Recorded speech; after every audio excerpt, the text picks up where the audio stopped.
Nous arrivons donc à la 9e partie du Likutei Etzot, 9e cours, sur Emet Ve'emuna, la vérité et la foi. אי אפשר לזכות לאמונה שלמה כי אם על ידי שבאים לצדיקי הדור האמיתים. Il est impossible de mériter la foi véritable entière sans venir visiter les tzadikim, les justes de la génération, les véritables justes, les justes authentiques de la génération. Quel rapport y a-t-il entre la Emouna et les justes de la génération? La Emouna est une chose personnelle. Comment se fait-il que Rabbeinu nous dit ici qu'il faut venir chez les tzadikim? Mais c'est tout simplement comme exactement de la même manière ça s'est passé avec Moshe Rabbeinu, Abba Shalom. Tous les juifs de la génération de Moshe Rabbeinu venaient le voir pour lui demander des conseils, bien sûr, entre autres. Donc Moshe Rabbeinu est celui qui a maintenu toute sa génération. C'est grâce à lui que nous avons passé toutes les épreuves que nous avons passées, bien sûr, dans le désert. Grâce à Moshe Rabbeinu, qui était toujours là pour défendre ceux qui recherchaient la vérité. De la même manière, dans chaque génération, il y a un Moshe Rabbeinu. Comme le dit Rabbeinu, c'est le Moshe Mashiach. Dans chaque génération, il y a un tzaddik, le tzaddik authentique. Et ce tzaddik authentique, c'est lui qui nous permet de recevoir les conseils dont nous avons besoin. Ce livre, d'ailleurs, c'est le Likutei Etzot, le recueil des conseils. Donc Rabbeinu nous donne ici tous les conseils adaptés à la génération, comme on l'a expliqué. Quelle est la différence entre Moshe Rabbeinu et, par exemple, Rabbeinu? C'est tout simplement que les conseils que Moshe Rabbeinu a donnés à tous les juifs de sa génération sont différents des conseils dont nous avons besoin aujourd'hui. Aujourd'hui, nous avons besoin d'autres conseils, et ces conseils-là, on les reçoit chez le tzaddik, soit en étudiant ses livres, ou soit en venant sur sa tombe. On reçoit aussi une énergie qui va nous permettre, cette énergie-là va nous permettre, comme le dit Rabbi Nathan, chaque personne qui vient sur la tombe de Rabbeinu, que ce soit à Rosh Hashanah ou pendant toute l'année, reçoit obligatoirement une réparation. Cette réparation, c'est ça le conseil. C'est-à-dire, ça va nous réparer pour que nous puissions atteindre une foi plus entière, pour que nous puissions nous rapprocher plus de la vérité. Et ça aussi, bien sûr, ça existe sur tous les livrets tzadikim. Que vous allez chez Rabbi Shimon Bar Yochai, chez le Harizal, chez le Baal Shem Tov, vous avez obligatoirement une réparation, ou bien des tzadikim qui sont vivants dans notre génération aussi, bien sûr, et ces tzadikim-là sont des gens qui peuvent conseiller, donc il faut choisir le bon tzadik. Pourquoi? Parce qu'un mauvais conseil peut faire énormément de dégâts, Dieu préserve. Et comme le dit Rabbi Nathan, dans cette génération, nous sommes tellement loin de la vérité, malgré que il y a énormément de Baalei Teshuvah, tous reviennent vers la Torah, Baruch Hashem, malgré tout, on n'est pas au niveau des chassidim des générations précédentes. Et donc, on a besoin, à cause de cela, plus l'homme est malade, plus il a besoin du plus grand médecin, bien sûr, le grand professeur, ce qu'on appelle le tzaddik ador, le tzaddik authentique, le juste authentique. Et donc, אי אפשר לזכות לאמונה שלמה, כי מעל ידי שבאים לצדיקי הדור האמיתים, כי כל עיקר האמונת ישראל ממשיכים הם להדור. Parce que cette émouna, cette foi n'est pas une chose fixe. Le monde spirituel n'est pas un monde fixe. Le monde matériel est un monde fixe. Quand vous achetez une voiture, c'est tout. Vous avez acheté la voiture, c'est fini, terminé. Elle est à vous, c'est votre voiture. Dans le monde spirituel, on acquiert des choses qui évoluent en permanence. Donc il faut évoluer avec son temps. Évoluer avec sa foi. Il faut cultiver la foi. La foi, c'est comme un jardin. On doit la cultiver. On doit semer la graine. Après, on doit l'arroser. Quand l'arbre pousse, on doit le tailler, le préparer, etc., etc. Et sans arrêt, sans arrêt. De la même manière, la foi, il faut la cultiver. Il faut la travailler. Comment? Tout simplement en parlant à Hachem, l'idbo des doutes. C'est certainement le meilleur moyen pour se rapprocher d'Hachem et pour cultiver sa foi. C'est un rapport direct, ou bien pendant la prière ou l'étude, bien sûr. Et donc, ou le Gmilut Rasadim, toutes les actions que nous faisons, les actions de bienfaisance. Qui, Kol Ikar Emunat Israël, Mamshichim Em Leador.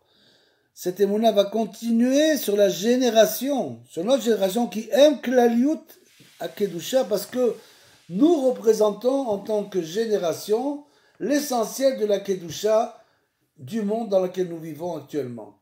Donc toute cette Kedusha, toute cette sainteté que le peuple d'Israël représente est un support pour la foi, et c'est ça qui nous permet d'avancer, de cultiver notre foi, et bien sûr, sans arrêt de se perfectionner.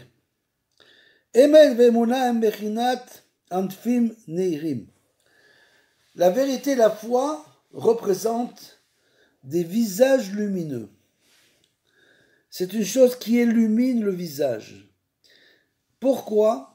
Tout simplement parce qu'une personne qui n'a pas la foi passe toutes ses journées à faire des calculs. Sans arrêt, dans tous les domaines, elle calcule, puisqu'elle ne compte que sur elle. Et donc, elle est en train de calculer sans arrêt, je calcule, et encore je calcule. Comme c'est écrit, vous faites des calculs et Hachem, il rit. Pourquoi il rit? Il rit parce qu'il sait très bien que tous ces calculs, ça ne servira strictement à rien. Absolument pas, puisque c'est lui qui décide finalement comment doivent se passer les événements. Donc il vaut beaucoup mieux prier que calculer. Et donc celui qui calcule sans arrêt, on voit son visage qui est assombri, rempli de rides, parce qu'il est toujours dans le souci de vouloir réussir. Alors que celui qui compte sur Hachem Itbarach, qui a la foi en Hachem, celui-là au contraire, il est détendu, il a un visage lumineux, parce qu'il est en relation directe avec Hachem, et il sait que c'est sa foi qui le sauvera. Parce que, bien sûr, la foi, c'est dans les choses, comme on l'a expliqué, qu'on ne peut pas comprendre. Dès l'instant où quelque chose est soumis à un calcul, alors on peut le faire. Mais la plupart des choses de ce monde sont des choses qui sont au-dessus de notre compréhension. Comment les événements vont se passer, on n'en a aucune idée. Et donc, on s'en remet uniquement à la foi en Hachem. Celui qui a ce genre de foi est un homme totalement décontracté, il est heureux, et son visage émane de la lumière. Bechinat Simcha, il est bien sûr joyeux, tout le temps joyeux. Le signe d'une personne qui a la foi véritable, c'est que cette personne est tout le temps joyeuse. Et pourquoi cette personne est joyeuse? Vous allez me dire parce qu'elle a la foi. Mais pourquoi vraiment quelle est la raison de sa joie? Pourquoi elle est sans arrêt joyeuse? Et tout simplement ça, on l'apprend dans les Sipurei Maasiot, celui du Tam et du Chacham, du simple et du génie, où là-bas, une histoire incroyable, on voit que l'homme simple, qui est pas un idiot, c'est un homme simple, comme Yaakov Avinu, Ishtam Yoshev Ohalim. Un érudit, mais c'est un homme simple, très simple, et il est tout le temps joyeux alors qu'il n'a rien. C'est une chose absolument incroyable. Comment ce tam-là, il arrive à être joyeux tout le temps alors qu'il n'a strictement rien? Il dit à sa femme, amène-moi de la viande, elle lui amène un morceau de pain, il mange le pain et dit, cette viande est délicieuse. Après, il dit à sa femme, amène-moi un bon vin, il boit un verre d'eau, il dit, oh, ce vin est délicieux. Comment une chose pareille est-il possible? C'est tout simplement parce qu'il est Saméa Bechelko, parce qu'il est content de ce qu'il a, de son sort. Le sort que Hachem lui donne, c'est exactement celui dont il a besoin pour avancer dans le domaine spirituel. Donc il est très heureux et très content. Il ne demande pas plus que ce qu'il reçoit. Bien sûr, c'est un très très grand niveau, ça. C'est un niveau absolument incroyable, parce que dès l'instant où l'homme atteint ce niveau, bien sûr, sa vie va totalement changer. Il va transformer lui-même sa vie. Et donc c'est ça, il est toujours joyeux, Bechinat Simcha, Bechinat Chaim, mais il est toujours rempli de vie. Ve'alken zochim le'arichat yamim al yedeze, bien sûr, grâce à ça, il va avoir une vie longue, puisque finalement les soucis n'auront pas de prise sur lui. C'est ça le secret de la longévité. C'est tout simplement, comme le dira Benoît, quand tu as des soucis, tu imagines que ces soucis ne sont pas les tiens. C'est pas toi qui as ce genre de soucis, c'est ton double, une autre personne. Mais toi, tu n'as pas ces soucis. Puisque de toute façon, si tu as la foi, Hachem va arranger ta vie. Bien sûr, on va passer par des épreuves, on passe par des épreuves de foi, justement, mais une fois qu'on a franchi ces épreuves, alors on voit que les choses s'arrangent petit à petit. Et donc, grâce à ça, l'homme qui est sans souci, bien sûr, vit plus longtemps. Ou les faire, et le contraire, Dieu préserve. Sheker, Mekatser Yamim, le mensonge raccourcit la vie. Pourquoi le mensonge raccourcit la vie? Parce que tout simplement, c'est extrêmement facile à comprendre. Si une personne dit que la vérité, c'est de voler les autres, par exemple. Dis-moi, oui, je vole, mais c'est pas vraiment du vol, etc. Donc, cette personne a l'habitude de voler. Alors, bien sûr, elle va avoir des très gros problèmes. Parce qu'à un moment donné, bien sûr, le vol, on ne peut pas voler sans arrêt. Donc, à un moment donné, elle va se faire attraper. Il va avoir des problèmes avec celui-là, avec celui-ci. Il va rentrer dans les soucis, les problèmes. Donc, on voit bien comment le sheker, comment le mensonge peut raccourcir la vie d'un homme, parce qu'il va vivre toute sa vie dans le souci de pouvoir continuer à faire ce qu'il fait, de vivre dans le sheker. Qui sheker ou bechinat mita, parce que même ça va l'entraîner, il peut mourir de cela, bien sûr, puisque le mensonge entraîne la mort.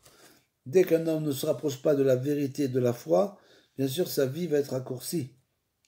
Anfim, chashuchim, ce sont des visages sombres, il n'aura pas le visage lumineux. Avodazara, Rahman al-Islam, et même peut tomber dans le service des idoles.